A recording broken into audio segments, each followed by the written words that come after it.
El problema nuestro no es el dólar. El problema nuestro es la inflación. Lo que sufre el argentino que está mirando en este momento es que va al supermercado. Él no va al mercado a comprar dólares. Muy buenas noches, ¿cómo les va a todos y a todas? Estamos en una nueva edición del programa La Cigarra en el Aire, aquí junto a ustedes que son los amigos y televidentes de Canal 10 y quienes nos siguen a través de la señal de FM La Cigarra 96.7 o a través de internet por la página de la radio www.fmlacigarra.com.ar. ¿Cómo le va, Federico Aguirre? Buenas noches. Muy bien, ¿qué tal? Buenas noches. Vieron ustedes que ahora tenemos un nuevo y ocasional, podríamos decir, como los abogados a veces mencionamos en carácter de ad hoc, un teléfono celular que es otro número. ¿Cuál es el número, Federico, para hoy? Pura y exclusivamente para hoy. Sí, para aquellos que están en la radio escuchando, es el 0387 154 74 0505. Y después en la pantalla de la televisión está para que envíen mensajes 387 474 0505. Gracias, Federico, y le agradecemos a las autoridades del canal que hayan colocado el número de teléfono para que ustedes se puedan comunicar. Quien se comunicó con sus autoridades en la faz estrictamente política fue el gobernador de la provincia de Salta y presidente del Partido Justicialista de Salta, Juan Manuel Urtubey. ¿Dónde lo hizo? Lo hizo en el Congreso Partidario que se llevó a cabo en la localidad de Senclandás. Nosotros tenemos para compartir con ustedes un video correspondiente al último tramo de la locución del presidente del Partido Justicialista, Juan Manuel Urtubey, y lo vamos a compartir a partir de este momento para que después cada uno pueda hacer algún comentario, pueda hacer alguna referencia respecto a lo que vamos a escuchar nosotros a partir de este momento. Señor director, pongámoslo, por favor. Pregunto, compañeras y compañeros, ¿cuántos jóvenes militantes peronistas salen a partir de los 16 años que no sean hijos o sobrinos de los que tenemos cargos y posiciones de poder? Compañeras y compañeros, el peronismo tiene que volver a enamorar. Es una obligación moral que tenemos los dirigentes del campo popular. No me voy a sumar a la larga lista de mediocres que lo único que buscan es decir que el gobierno nacional es horrible, entonces tenemos que volver nosotros. Yo lo que quiero es ser mucho mejor. Yo lo que quiero es que el peronismo ofrezca una alternativa de futuro, competitiva, moderna, democrática y fundamentalmente popular. Eso es lo que tiene que hacer el peronismo. El peronismo no puede plantearle a los argentinos que tenemos que volver al pasado. Si el pasado es de hace 2 años, de hace 20 o de hace 70, no importa. El peronismo es futuro. Si ustedes no creen que están en condiciones de ofrecerle futuro a los salteños, córranse y dejen que venga otro que le pueda ofrecer futuro a los salteños. Compañeras y compañeros, entendamos lo importante de la hora. Acá no se trata, con todo cariño, si un compañero salteño puede ocupar un cargo más o menos importante a nivel nacional. Se trata si podemos hacer una Argentina que haga realidad los sueños por los cuales decenas de miles de compañeros entregaron su vida. De eso se trata, compañeras y compañeros. Se trata de si el norte argentino alguna vez podrá honrar el compromiso que manifestaron esos hombres como nuestro general Güemes, que dejaron todo para la independencia nacional.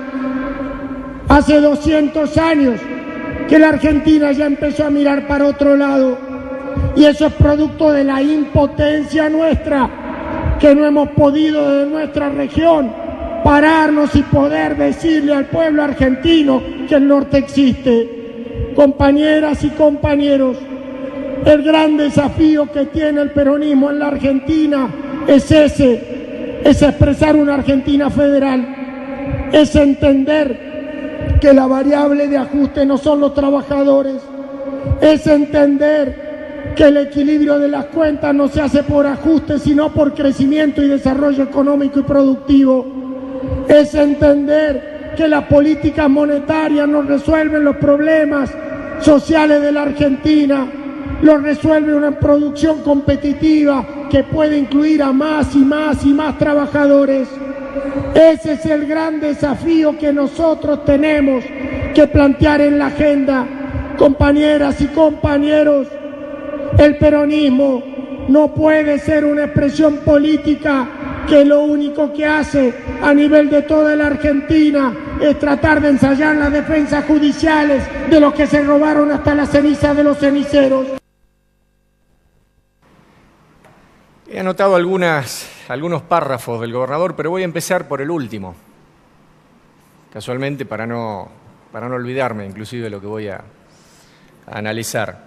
Dice el gobernador de Salta: el peronismo no puede circunscribirse, algo así creo que, o no puede quedar limitado a defender o a analizar a aquellos que tienen que pasar por los pasillos de tribunales. A ver si lo podemos pasar de nuevo después para ver si tiene que ver con lo que yo estoy diciendo, por favor, señor director. La última partecita, los últimos 15 segundos. Algo así como que el peronismo no puede circunscribirse a defender a quienes están en este momento yendo a la justicia porque se robaron todo durante los últimos años. A ver, vamos a darle precisión a lo que estoy diciendo y lo vamos a escuchar nuevamente, así después puedo elaborar mi análisis. Es entender que el equilibrio de las cuentas no se hace por ajuste, sino por crecimiento y desarrollo económico y productivo. Es entender que las políticas monetarias no resuelven los problemas sociales de la Argentina, los resuelve una producción competitiva que puede incluir a más y más y más trabajadores. Ese es el gran desafío que nosotros tenemos que plantear en la agenda. Compañeras y compañeros, el peronismo no puede ser una expresión política que lo único que hace a nivel de toda la Argentina es tratar de ensayar las defensas judiciales de los que se robaron hasta la ceniza de los ceniceros. Sería válido también que el gobernador recordase que esos que él, a quienes imputa de haberse robado hasta las cenizas de los ceniceros, eran quienes muchas veces venían acá a Salta y eran recibidos casualmente con el beneplácito del gobernador, y eran quienes inauguraban las obras que durante esos 12 años aparentemente nefastos, que a los ojos del juzgamiento que está realizando el gobernador en esta locución partidaria, eran parte de lo peor que le pudo haber pasado a nuestro país. Y entonces el gobernador empezaba su tramo del discurso que nosotros estamos reproduciendo diciendo que el peronismo tenía que volver a enamorar. Y hacía referencia a cuántos jóvenes de tan solo 16 años, que son los que tienen la posibilidad de elegir si quieren votar o no, porque el voto es voluntario a partir de esa edad y hasta los 18, a partir de los 18 es obligatorio. ¿Cuántos jóvenes de esa edad, de esa franja etaria, conocen lo que es el peronismo? A eso se refería el gobernador. Entonces decía, bueno, tenemos que volver a enamorar a esa juventud. Y también hacía referencia a de qué lado del peronismo él se encuentra. Él dice, yo no me voy a sumar a la larga lista de mediocres que lo único que hacen es atacar al gobierno nacional. ¿Y cómo hacen para atacar al gobierno nacional? Contraponiendo, decía el gobernador, la posibilidad de un regreso triunfal, diciendo nosotros vamos a volver porque nosotros somos mejores que el gobierno nacional. Y la pregunta que yo le hago al gobernador es si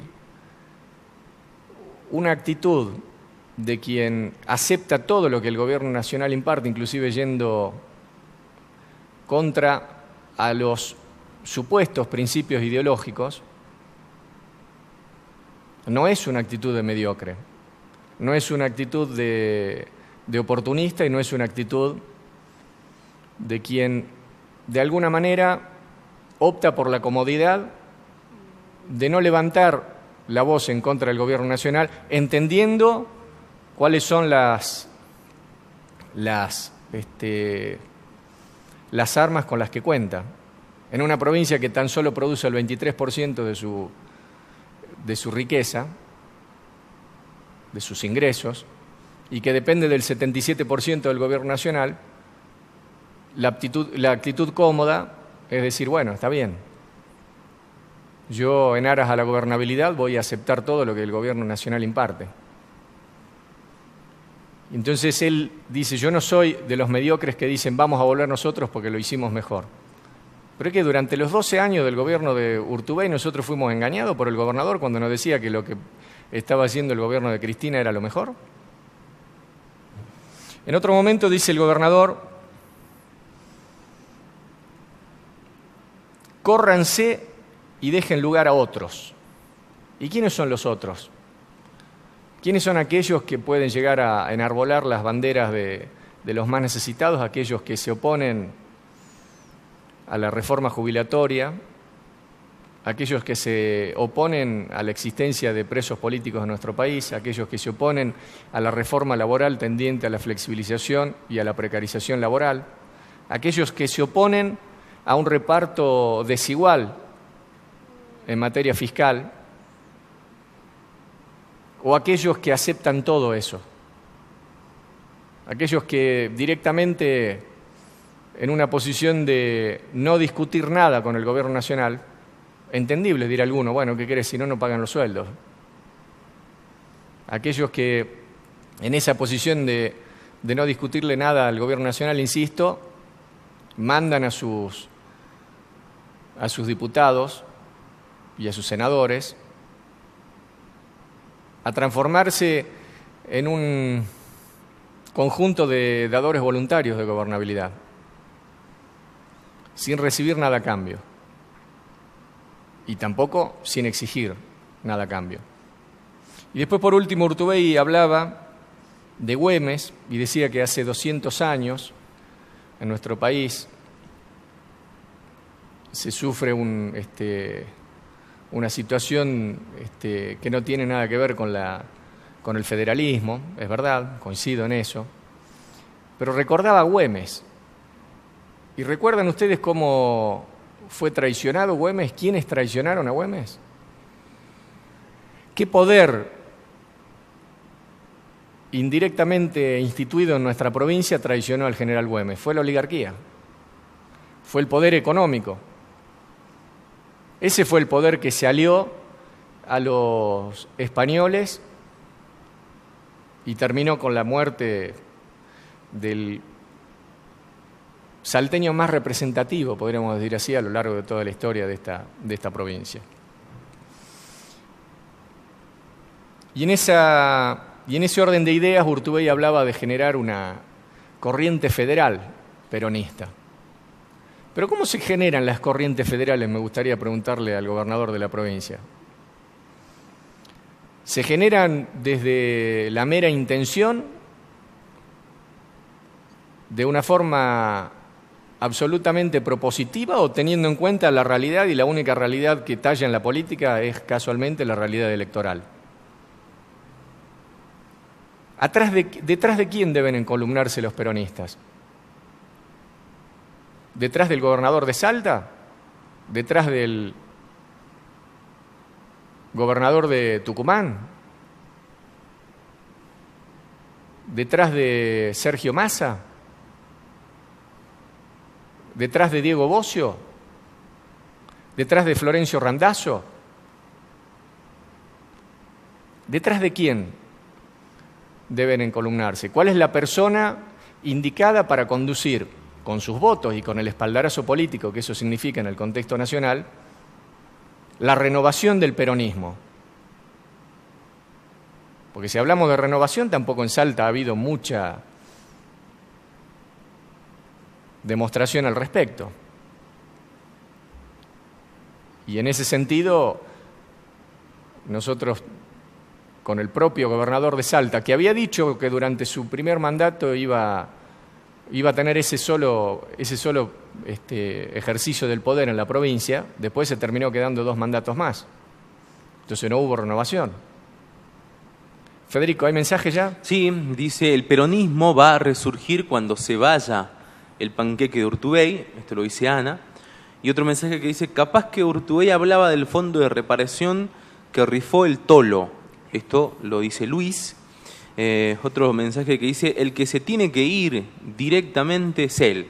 Qué cinismo el del gobernador. Ayer estuvo abrazado con los gorilas y hoy se quiere convertir en peronista. Firmó el pacto fiscal renunciando a todos los derechos en materia económica a los salteños, o cree que somos tarados. Ya verán cómo votarán los diputados y senadores salteños y a cambio de qué. ¿Se pusieron a pensar? ¿Quién es el mediocre y traidor al pueblo salteño? ¿Este tipo está emborrachado o nosotros somos tontos? Dice este mensaje.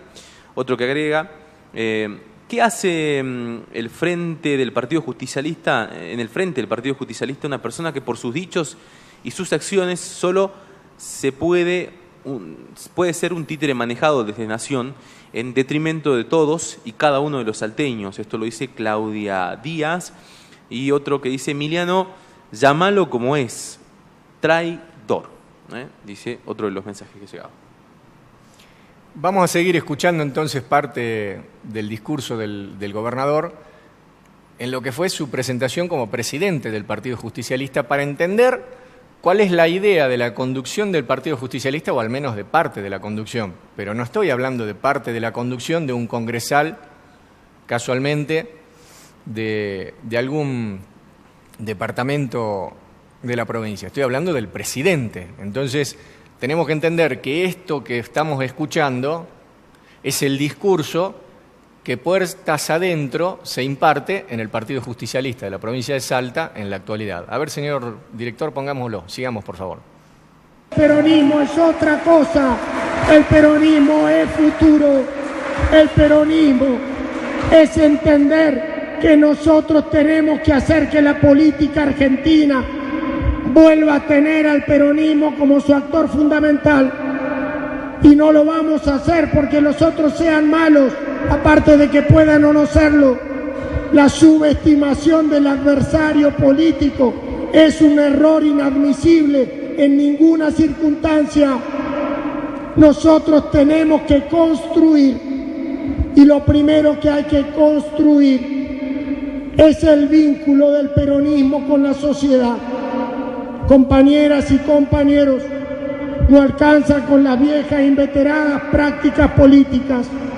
Tenemos que entender la complejidad de un mundo moderno.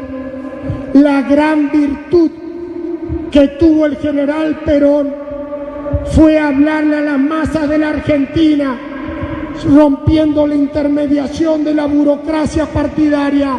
Esa fue la principal virtud de Perón. Cuando empezó a utilizar la radio y decía, pobres los radicales, mientras ellos hacen reuniones comiteriles y se van pasando de uno a otro la información, nosotros tomamos la decisión, la comunicamos al pueblo a través de lo que oye en la radio, y ya el pueblo empieza a ejecutar la orden. Eso era Perón, era un tipo innovador que cambió la Argentina para siempre. No se puede reivindicar a Perón con posiciones conservadoras, y ser conservador es pretender dejar todo como está y solamente apelar a que aquel que está en el gobierno, si es de otro partido, le vaya mal. Compañeras y compañeros, estoy iniciando los últimos 2 años de mi gestión como gobernador de la provincia. Mi militancia política no se termina ahí. Voy a recorrer cada uno de los rincones como lo hago en cada uno de los momentos de nuestra amada Salta. Vamos a llevar nuestra verdad relativa a cada uno de los rincones. Lo vamos a hacer desde la gestión y lo voy a seguir haciendo desde la política después de mi gestión, porque voy a trabajar para que el pueblo de Salta no tenga una marcha atrás, porque nosotros tenemos que ir para adelante, porque nosotros tenemos que generar para los salteños futuro, porque nosotros tenemos que generar inclusión, y eso no se hace solamente hablando de otro, eso se hace laburando todos los días del año. Por eso, compañeras y compañeros, a trabajar, a trabajar, a trabajar.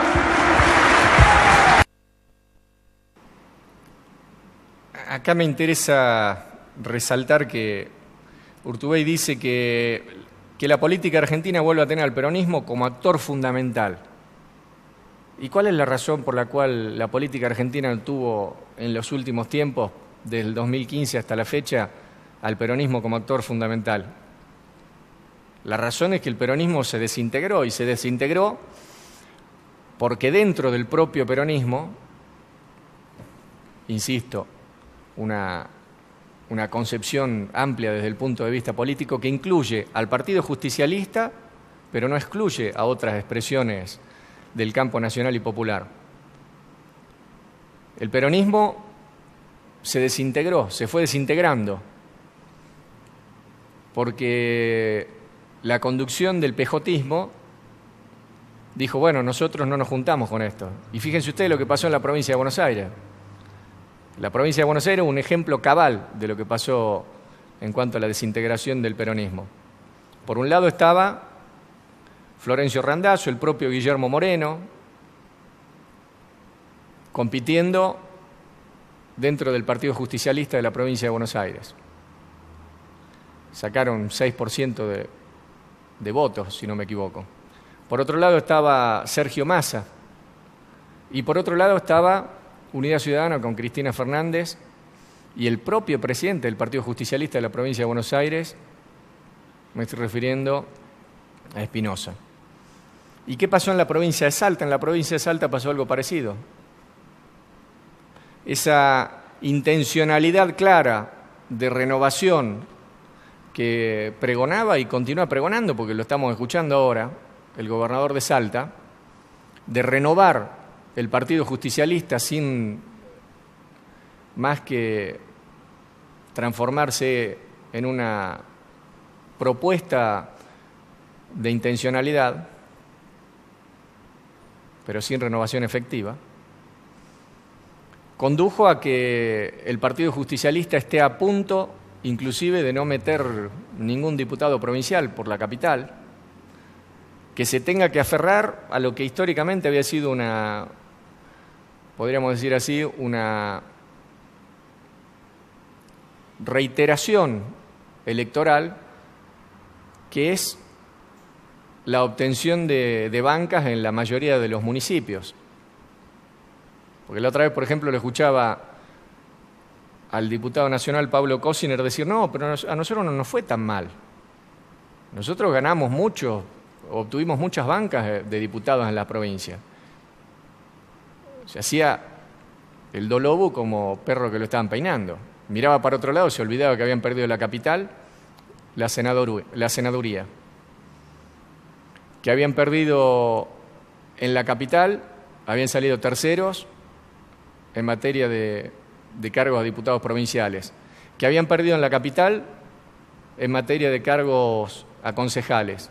Y que en el resto de la provincia habían salido segundos, colocando a quien fue vicegobernador del propio Urtubey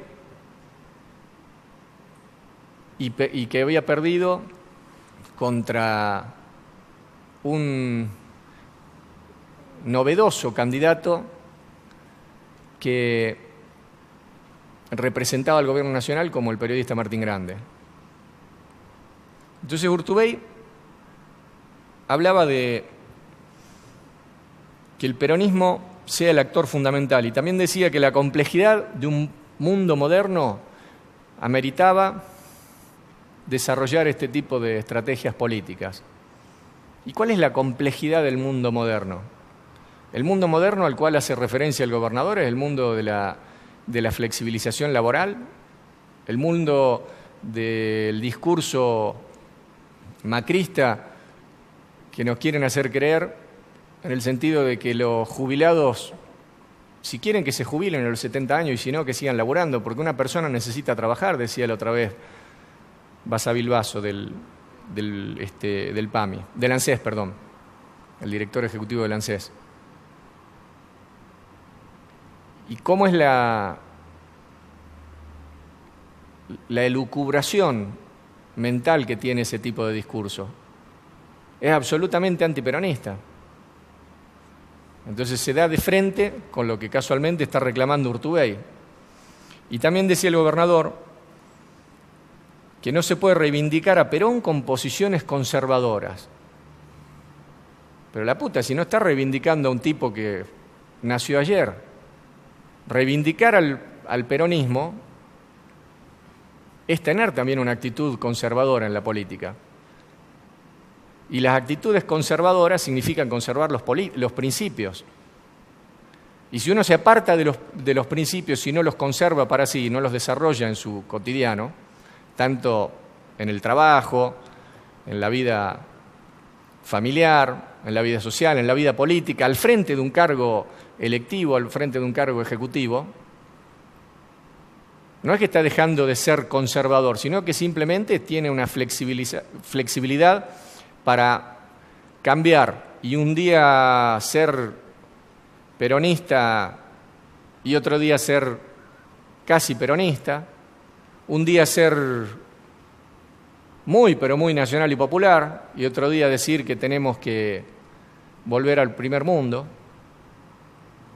Entonces se la pasa saltando de un lado para el otro y realmente eso confunde a la población, principalmente al destinatario del discurso, que es el electorado.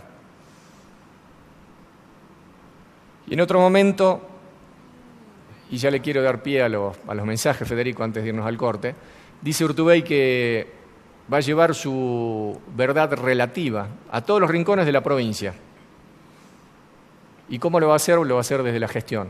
La puta, entonces no se trata de una verdad relativa, sino que pasa de ser una verdad relativa a una verdad absoluta. Porque ¿qué significa llevarle la verdad, ir pregonando la verdad, que él la autodenomina verdad relativa, la pone entre comillas, con ese adjetivo calificativo, a través de la gestión? Así es muy fácil. Yo llego en mi 4x4 o llego en mi helicóptero, me reúno con el intendente, me reúno con los legisladores de cada uno de los municipios y les digo, esta es la verdad. Relativa, ¿no? Pero acá tengo la gestión. Entonces no es una verdad relativa. Esa verdad se transforma en una verdad absoluta, apoyada en la gestión, apoyada en la caja. En eso se transforma. Mensaje, Federico. Doctor, de los que nombraste anteriormente, ninguno le gana una elección a Macri, solo Cristina. Bajen el copete y pónganse atrás de ella si queremos volver en el 2019. Así es. Otro de los mensajes dice, el único peronista hoy es Rodríguez Saa, porque no se entregó al gobierno ni entregó a los trabajadores de su Hace un provincia. ratito pasamos en la radio una entrevista que esta mañana le hizo Tonietti al Coqui Capitanich. Sí. Y el Coqui comentaba, bueno, intendente acá, de Resistencia, provincia de Chaco, capital del Chaco. Y el Coqui decía, nosotros somos un montón de intendentes, Claro. que tenemos la misma ideología. Y a muchos nos están apretando. Ya me lo había dicho en alguna oportunidad este año también con Capitanich en una nota que le hice en la radio. Y bueno, esa es la actitud que uno puede adoptar. O ir por la cómoda, que es decir, vamos nosotros a apoyar al gobierno porque este país necesita levantarse de las cenizas, lo cual nosotros ya sabemos que es absolutamente falso, o de alguna manera mantenerse firme a los principios ideológicos y las convicciones personales y políticas y decir, no, loco, pará, hasta acá nomás llegamos. Y si no, después quedan muy expuestos este tipo de discursos ante la opinión pública, no solamente la local, sino también la nacional.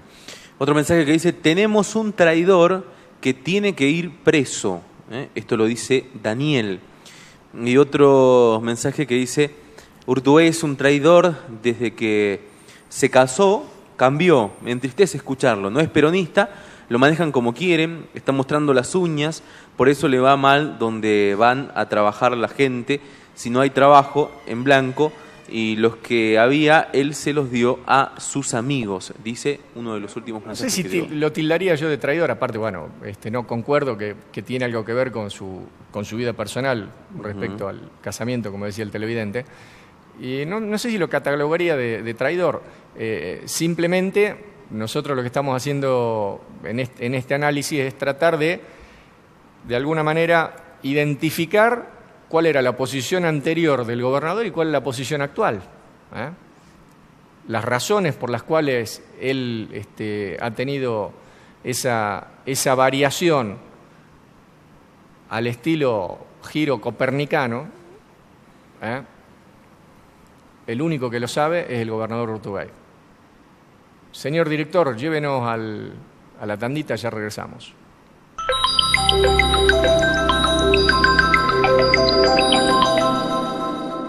El aire es nuestro. Inicio de espacio publicitario. El aire es nuestro.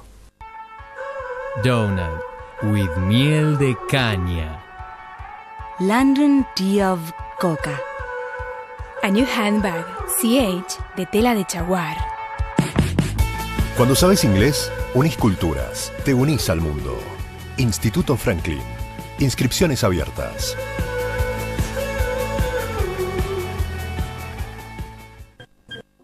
Buenos días, gracias por 148. Nuevo número de atención ciudadana. Se eliminan todos los 0800. 148.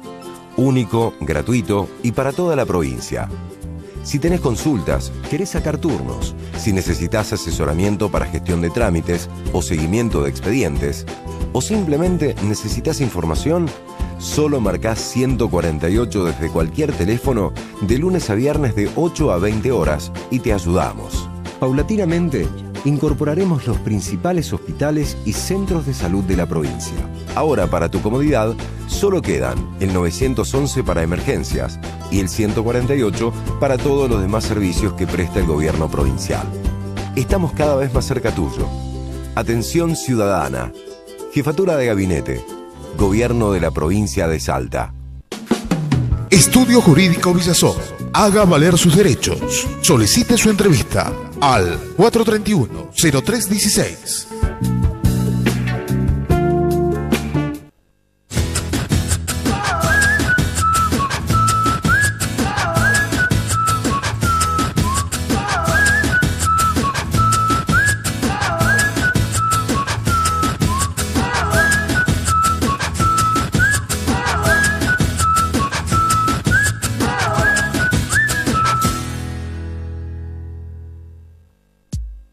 Depositando tu sueldo en Banco Macro, podés hacer realidad eso que estabas proyectando, porque accedes a las mejores condiciones y tasas preferenciales en préstamos personales con plazo de hasta 72 meses.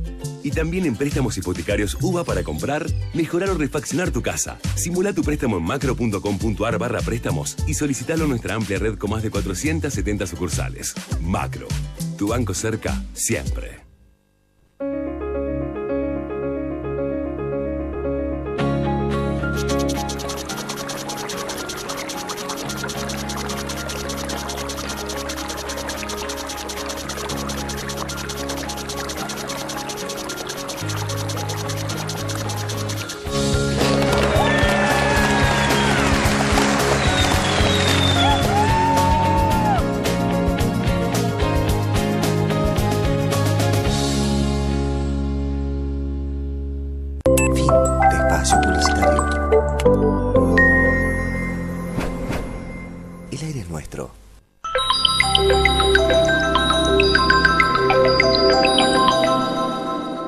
El aire es nuestro. Y te quiero ver. Para, aunque te cierren las cuentas, mis sueños no están en venta. Para la mano, para. Guarda la hojita con el chamullo. No traces lo que no es tuyo. Estamos de regreso en La Cigarra al Aire. Federico, ¿hay mensajitos? Sí, varios mensajitos que han llegado, vamos a leerlos. Buenas tardes, soy Manuel de Barrio Las Tunas. La verdad lo escucho Urtubey, es igual que Macri, mentirosos ambos. Y de Romero no dice nada, ese sí que robó. La verdad me dan asco, dice este mensaje.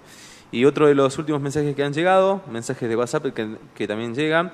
Hola, dice, ¿por qué el gobierno de Urtubey no se le para a Macri, como lo hizo Rodríguez Sá de San Luis? En el debate de la reforma provisional, vamos Urtubey, dale, ¿sos macrista o peronista? Pregunta el oyente. Otro de los mensajes dice, creo que Urtubey y Sáenz entregaron sus ideales justicialistas al poder actual de Macri. Ahora, cuidado que cuando Macri decida un candidato, no va a ser ninguno de ellos. Y perdieron la credibilidad, por nada estamos, como dice Jorge. Esto dice otro de los mensajes. Y un último mensaje dice, manotazo de ahogado, siento vergüenza ajena, que le cambien el reloj al gobernador. Le atrasa 2 o 3 años. Bien, venimos discutiendo lo que es el peronismo, y eso se discute no solo acá en Salta, se discute a nivel nacional. Y también en los espacios destinados a ejercer este oficio que estamos ejerciendo con Federico en este momento, o sea, los espacios periodísticos. Fíjense ustedes el debate que se suscitó en un canal de televisión, debate del cual participó el economista y expresidente del Banco Central, me estoy refiriendo a José Piñanelli. A ver, señor director, pongámoslo, por favor.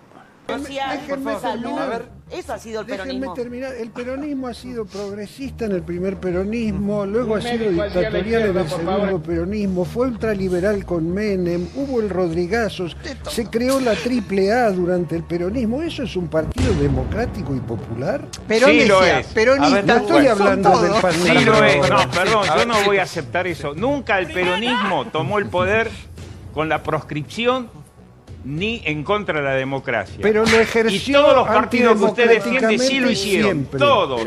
Porque el peronismo en 1973 dio una batalla después de 18 años de proscripción y se acaba de cumplir 45 años de esa gran batalla que fue el retorno del general Perón, cuando todo el pueblo salió a la calle a festejar. Por algo se festejó. ¿Y qué pasó con el presidente Cámpora después de que fuera elegido? El problema de Cámpora era un momento de suma violencia a nivel mundial y a nivel nacional, donde había distintos sectores que confrontaban y el imperio ya atacaba a los países latinoamericanos. El golpe no solo fue en la Argentina, fue en Chile, fue en Brasil, en toda América Latina. Y los desaparecidos y muertos en el 90% éramos peronistas. Entonces no me vengan a correr por izquierda, porque la izquierda es la más gorila que hay en la Argentina. En el año 1989, el peronismo a través de Menem se tuvo que hacer cargo del desastre que dejó el radicalismo con la hiperinflación, que ustedes contribuyeron también, y toda la pérdida. Y ahí se estabilizó y el país creció. Y en el año 2001-2002, con el gobierno de De la Rúa radical, nos tuvimos que hacer cargo de otro desastre y el país creó en 5 años 5 millones de puestos de trabajo, crecimos un 6%. Y la deuda externa que de ustedes hablan fue generada fundamentalmente a partir de 1976 con el golpe militar. Entonces, si vamos a hacer un raconto, ¿sabe, señor, que usted es de izquierda? Le aconsejo un libro que acaba de salir, El siglo de Perón, de Alain Rouquet, un francés que nada tiene de peronista, que lo acabo de leer y hace un análisis objetivo de la realidad de por qué nació el peronismo. Usted no lo puede decir alegremente desde la izquierda estúpida, decir que el peronismo no representa a la clase trabajadora ni a los pobres. ¿Por qué nos votan entonces? ¿Por qué nos votan? No, entonces no agredan de esa manera. Yo estoy cansado con esta historia. La verdad, como dice Chiche, el pan negro era porque los negros comían pan. Por eso le molesta. Yo dije, estábamos conversando con Federico cuál era el nombre de Piñanelli, si era Aldo o José. Lo confundía yo con el dirigente de ESMATA, que se llama Ricardo, y lo confundía a su vez con un amigo que tengo acá en Salta, que es José Piñanelli. Así que le mando un saludo a José y acaban de escucharlo ustedes a Aldo Piñanelli. ¿Qué dice Aldo Piñanelli? El peronismo nunca llegó al poder golpeando los cuarteles. Quienes llegaron golpeando los cuarteles precisamente fueron los radicales. Y acá en Salta ustedes, señores televidentes y señoras televidentes, les consta la cantidad de intendentes que obtuvo la dictadura cívico-eclesiástico-militar que asoló nuestro país entre el 76 y el 83. En su mayoría fue otorgada por la Unión Cívica Radical.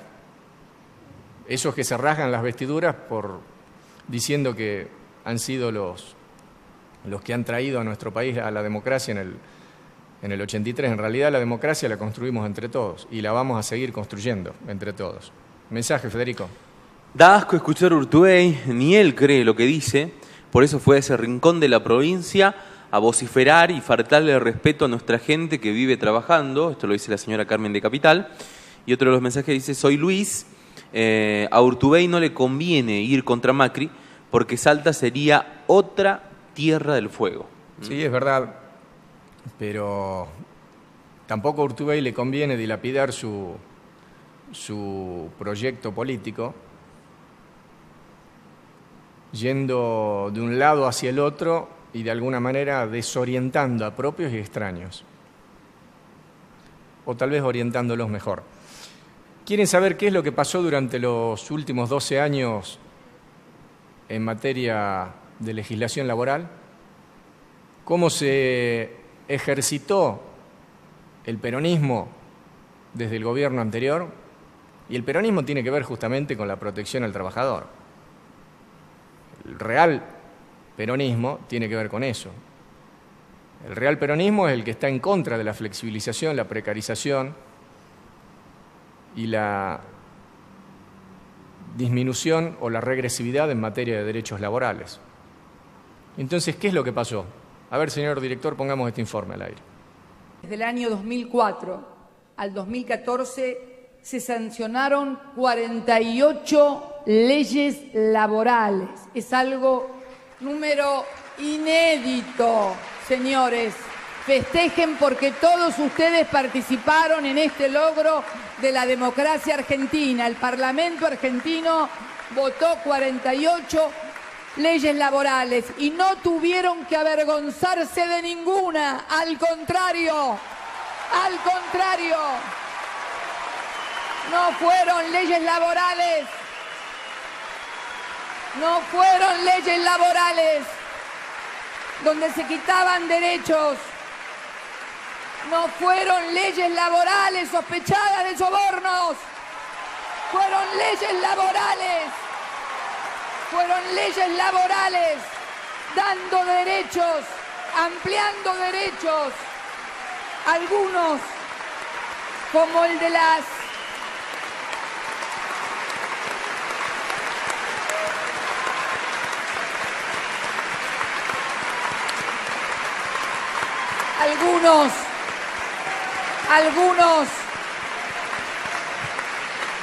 algunos que fueron restituciones, como fue el Estatuto del Peón Rural, otros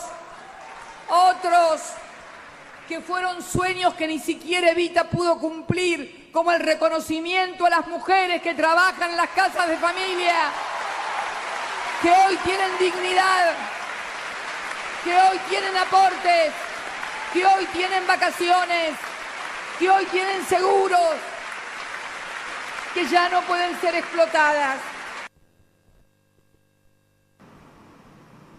Estos son partes del tramo de la historia a la cual Urtubey refiere como la historia de aquellos que se robaron hasta la ceniza de los ceniceros y que no entendieron la complejidad del mundo moderno. Sin embargo, ahí, ¿a quién veíamos, Federico? Estaba entre uno de los que incluso se paraba y aplaudía, sí, el vicepresidente del bloque del Frente para la Victoria, el doctor Pablo Cosiner, actual diputado nacional. Y incluso también al senador nacional, hablamos de Rodolfo Urtubey, que también de pie aplaudiendo, sonriente. Sí. Sin embargo, también veíamos a Graciela Camaño y a Sergio Massa, impertérritos, inmutables, sin modificar ni una sonrisa, ni de agrado ni de desagrado.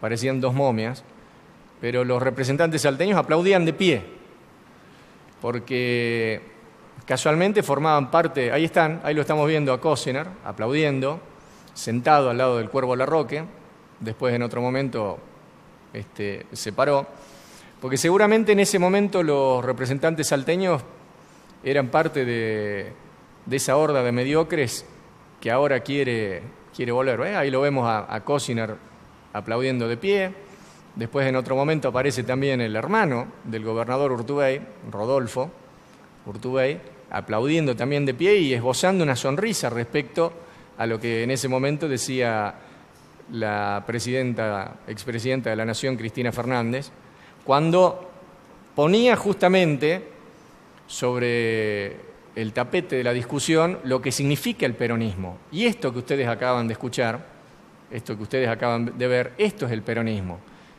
el verdadero y único peronismo. Y que no es un peronismo conservador, sino que es un peronismo que conserva sus ideales y no se aparta, haciendo alusión a modernidades de un mundo mejor que tal vez no tendremos mucho tiempo en el futuro de aprovechar. Federico. Mensajes. Recuérdenle a Urtubey que le ganó a Romero con los votos de Cristina. Si no, no hubiera sido reelecto. Por favor, memoria. Y ahora dice que Cristina pone palos en la rueda. Por favor, gobernador, ¿qué pasó? Le pregunta. Y otro que dice, coincido con usted, por eso sostengo que hoy el único partido justicialista es el Partido Obrero, dice la señora Carmen, en otro de los mensajes. Otro que dice, el gobernador no dijo nada de que él está de acuerdo con usar los fondos de ANSES para cubrir el déficit fiscal, o sea que los jubilados tienen que hacer el esfuerzo. Esto no es de peronistas. Se olvidó de las convicciones y se pasó para el otro lado del mostrador y ahora piensa como patrón de estancia, dice otro de los mensajes. Y otro mensaje que ha llegado dice, ¿ustedes creen que esos aplausos eran genuinos? Dice este mensaje. No sé si eran genuinos esos aplausos, pero eran aplausos. Y cuando uno aplaude, está haciendo eso. Está de alguna manera congraciándose o felicitando en mayor o menor medida lo que quien está dando el discurso está diciendo. Y seguramente que tenían un grado de satisfacción expresada en ese momento. Bueno, veremos ahora cómo votan tanto el diputado nacional Pablo Cosiner como el senador nacional Rodolfo Urtubey, el conjunto de reformas que probablemente no se voten este año, sino que ya se van a votar el año que viene. En las últimas horas también nos enteramos nosotros de que hubo otra represión en el sur. 2 mapuches fallecieron, a uno de esos le tiraron por la espalda. Aparentemente habrían sido representantes de Gendarmería Nacional instalados allí en el sur, vieron lo que está pasando. Inclusive apareció el gobernador Hueretilnec diciendo que eran grupos de la resistencia ancestral mapuche y se generó una discusión al respecto que nosotros vamos a compartir en palabras de algunos de los involucrados, directa o indirectamente. Pero más allá de eso, lo que hay en nuestro país es un mecanismo de represión y que trata de acallar a las protestas sociales. Pero no solamente desde el punto de vista de la represión policial, sino que también represión y un modo de acallar voces disidentes, como diferentes periodistas que han salido del aire, canales de televisión. Ustedes saben que el grupo Indalo trató de ser, de alguna manera, de encontrar una salida a la situación de falencia económica en la cual se encuentra. Y en el grupo Indalo está C5N, entre otros emprendimientos que tiene ese grupo. Vino un grupo empresario ruso y dijo, bueno, nosotros le vamos a pagar la deuda que tiene la FIP y le vamos a pagar todas las deudas que tenga para que este grupo pueda seguir trabajando y que el grupo Indalo, que también tiene a la empresa Oil Combustibles, por ejemplo, C5N y otros, Radio 10 y otros emprendimientos, no deje sin trabajo a 4.000 personas. ¿Y qué dijo la FIP? No aceptamos esa propuesta de pago. O sea, las cosas que están pasando en nuestro país en materia de acallar voces no solamente pasan por la represión policial. Sin embargo, la represión policial en el sur ya tiene 2 muertos más que se suman a la muerte de Santiago Maldonado. Hay 2 desaparecidos, hay heridos. ¿Y quién se expresó por estas horas? La presidenta de la Asociación Madre de Plaza de Mayo. La puta, si tiene autoridad moral política y social para expresarse en este tipo de acontecimientos, Eve de Bonafini. A ver, escuchemos lo que dijo Eve. Uno no termina de entender lo que pasa, por más años que pasen, no puedo entender. Patricia Bullrich merecería ser esas aves de rapiña o esos peores animales que se comen a sus propios hijos. Parece eso. Es una mujer envenenada, odio, no quiere a los pobres, no quiere a los mapuches. Y les inventa, también nos inventaron a nosotras. Y nos decían terroristas, comunistas. ¿Qué te pasa, Bullrich? ¿Por qué mentís tanto? ¿Quién te va a creer? Se agarraron a los balazos y el tiro le entró por la espalda. ¿Cómo es esto? ¿Caminaba para atrás el pibe? ¿Qué te crees, que somos pelotudos todos? No te creemos más. Santiago lo mataron ustedes. No se murió ahogado. Y este pibe también lo mataron ustedes. Y todos los que se mueren de hambre también los matan ustedes. Y los que mueren en las villas también los matan ustedes. No te lo vas a sacar de encima. La verdad, tengo mucha bronca y lo había conocido al pibe. Una vez había venido a la casa de las madres, entusiasmado. Rafita le decían, porque era pequeñito, pero grande de corazón. No pensó lo que le había pasado a Santiago que le podía pasar a él. Tanto habrá dicho no, tan fuerte, tan seguido, no. Sin embargo, fue. Hay muchos cómplices, Los que cortaron que no se podía entrar al hospital, los que no dejaron pasar. Todos los ministros que siguen siendo cómplices. Macri que le ordena a Patricia Bullrich que mate. Y no hablemos de todo lo que pasa, ¿no? Yo quiero dedicarle este videíto al Rafa, al Rafita. Y decirle que, bueno, estará con nosotros en la plaza cada jueves seguro. Pero no alcanza, eso es tan poco. Es tan poco. Pero es lo que le podemos ofrecer. Y pelear para que no haya otros Rafitas y otros Santiagos. Después de los 30.000 parecía que no iba a haber más. Pero siguen haciendo lo mismo, mintiendo igual, matando igual, con la misma soberbia y con la misma impunidad. Comparto todo lo que dijo Eve. Y a Santiago Maldonado, como decía al comienzo, se le sumó ahora Rafael Nahuel. Y la vicepresidenta de la Nación se expresó respecto a este tema. A ver, señor director, escuchemos lo que dijo Gabriela Michetti respecto a la represión en el sur. En esa situación, estas 4 personas obviamente tratan de disuadir al RAM para que se vaya, para que baje su ataque. No lo hacen, bueno, los albatros tiran todo el tiempo tiran a los árboles, al aire. Esa fue la información que dieron los albatros. Exacto, y parece ser que, bueno, ellos siguieron y eran, digamos, realmente atacantes, o sea, no era gente que estaba resistiendo un ataque, no, todo lo contrario. Y ahí aparece este episodio de la muerte que obviamente, ninguno de nosotros, del gobierno, de la gente, nadie va a querer que se muera alguien, nadie. Ahora, lo que nosotros tenemos que decir acá, Luis, y tenemos que ser muy serios con esto también, es que el beneficio de la duda siempre lo tiene que tener la fuerza de seguridad que ejerce el monopolio de la fuerza que tiene que ejercer el Estado para cuidarnos a vos, a mí y a todos los que viven en esa zona del sur.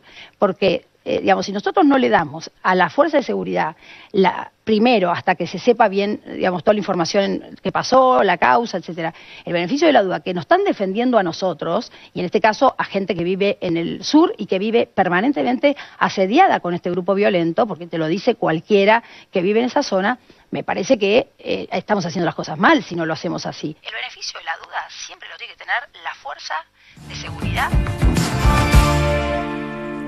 Aparentemente, detrás de este discurso de ignorancia,